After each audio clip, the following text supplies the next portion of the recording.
Assalamualaikum warahmatullahi wabarakatuh. Jumpa lagi bersama saya Robi Maulana Zamil Putra, tetap di channel Robi Maulana. Bagi kalian yang masih belum subscribe channel ini, silakan subscribe agar tidak ketinggalan materi-materi terkait dengan informatika. Akan kita lanjutkan materi bagian yang kedua terkait dengan menghubungkan komputer ke internet. Apa-apa sih yang perlu dilakukan untuk menghubungkan komputer ke internet atau menghubungkan gadget yang kalian punya itu ke internet, seperti itu ya. Kita lanjutkan. Nah, yang pertama yang perlu kita ketahui adalah kecepatan internet, bahwa kecepatan internet itu diukur berdasarkan yang namanya satuan bit atau binary digit ya. Dalam bit itu dalam satu bit itu terdapat 8 byte ya. Kita akan mengetahui deskripsi lengkapnya bahwa di situ 1 byte atau dalam simbol B itu terdiri sama dengan 8 bit. Jadi 1 kilobyte atau KB itu sama dengan 1024 byte. 1 megabyte atau MB itu sama dengan 1024 kilobyte. Jadi 1 gigabyte atau GB itu sama dengan 1024 megabyte. 1 terabyte atau TB itu sama dengan 1024 gigabyte. 1 petabyte itu atau PB itu sama dengan 1024 terabyte.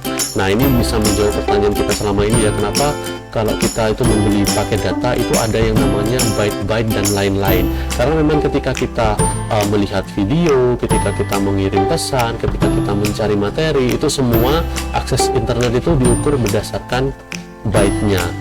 Nah, jadi mengapa kalian itu ketika membeli paket data, kalian mesti ditanyai mau yang berapa giga, seperti itu ya, karena yang mega sekarang sudah ukurannya kecil sekali. Mau yang berapa giga. Nah, kemudian ketika kalian berselancar di dunia internet, itu kuota kalian itu semakin lama semakin habis, itu karena diukur oleh kecepatan ini. Dan juga biasanya jika kalian melihat perbedaan antara melihat gambar dan juga video juga, itu bisa menjadi istilahnya ya, bisa menjadi alasan kenapa paket data itu cepat habis, karena memang ketika kita melihat video dan juga melihat gambar itu memang membutuhkan byte yang berbeda, seperti itu. Biasanya jika melihat video itu byte-nya dia membutuhkan yang lebih besar, karena video itu merupakan gambar yang bergerak. Kemudian ada yang namanya ISP, Internet Service Provider ya. Nah, perlu kita ketahui bahwa ketika kita memiliki HP atau gadget saja, itu tidak cukup hanya memiliki alat tersebut untuk tersambung ke internet ya. Nah, meskipun kita butuh peralatan seperti WiFi, hotspot dan lain-lain, tetapi kita perlu yang namanya ISP. ISP adalah Internet Service Provider. Jadi ISP itu adalah layanan yang digunakan untuk menjambungkan gadget kalian ke internet. Kenapa harus berbayar seperti itu? Kenapa kok kita padahal sudah punya istilahnya hotspot dan lain-lain, kenapa kok kita masih harus bayar dengan ISP ini? Karena memang membangun jaringan internet itu butuh biaya yang sangat besar. Jadi tiang-tiang yang didirikan seperti tiang telkom, perawatannya dan lain-lain itu membutuhkan biaya yang sangat besar ya. Jadi kalian jika ingin berselancar di dunia internet, kalian harus membayar mengikuti provider yang sudah kalian miliki. Di situ ada mungkin yang sering kalian pakai ya, Indosat, Telkomsel, Simpati ya, dan ada Smartfren di situ.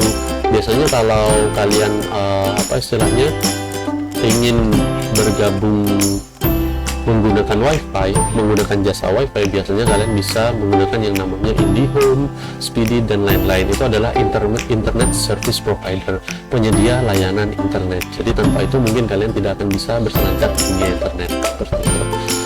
Kemudian ya, ini adalah bagian pengertian dari ISP ya. ISP itu sendiri sudah banyak di Indonesia ya, bermacam-macam, mungkin yang terkenal itu hanya beberapa saja. Kemudian menghubungkan jaringan internet ya. Jadi ketika kalian memiliki gadget, ada beberapa metode yang bisa kita lakukan untuk menghubungkan ke internet ya. Yang pertama itu menggunakan LAN ya, menggunakan kabel. Teknologi kabel biasanya menggunakan kabel LAN ya. Jadi kalau kalian memiliki komputer, biasanya kabel LAN itu ada di ruangan-ruangan yang disediakan untuk menyambungkan komputer itu ke dalam internet ya. Itu menggunakan via kabel. Biasanya kalau HP itu tidak bisa pakai kabel ya, biasanya kalau HP itu atau smartphone dia menggunakan yang namanya nirkabel, menggunakan teknologi udara. Dan kemudian adalah nirkabel ya, yang tadi sudah saya katakan, yaitu menggunakan teknologi udara, atau kalian biasanya para pencari wifi ya. Jadi jaringan nirkabel itu menggunakan teknologi udara. Nah, contohnya seperti wifi ya. Jadi wifi itu sudah bisa menghubungkan berbagai jenis macam apa istilahnya, macam peralatan, contohnya seperti laptop, komputer, gadget, dan juga seperti printer dan lain-lain. Jadi bedanya antara kabel dan juga nirkabel itu biasanya kalau menggunakan kabel dia terbatas oleh panjangnya kabel.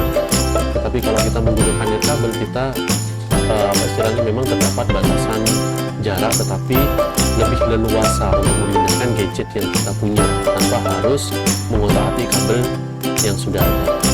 Mungkin itu saja terkait dengan bagaimana cara menghubungkan jaringan internet. Kurang lebihnya saya mohon maaf. Untuk video yang selanjutnya kita akan posting yang berikutnya.